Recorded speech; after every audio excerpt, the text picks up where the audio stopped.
Gusto mo bang tatawagan ka kaagad sa inyong minamahal sa buhay o sa inyong partner, girlfriend man o boyfriend? Gawin ito, napakasimple lamang itong gawin at napaka-epektibo.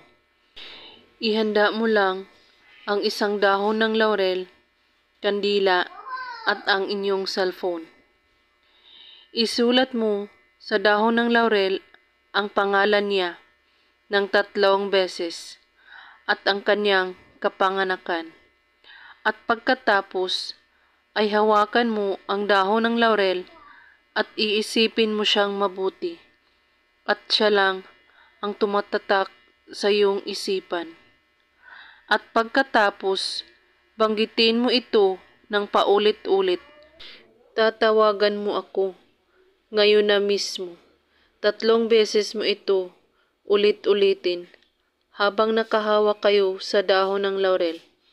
At pagkatapos, sunugin ito at ang abo nito ay isaboy sa hangin. Gawin lang ito na may taus-pusong paniniwala at walang ibang iniisip at pagdududa. Gawin ito kahit anong oras at araw. At kung may katanungan po kayo ay magko-comment lang po sa baba. Maraming salamat sa panonood. May God bless us all.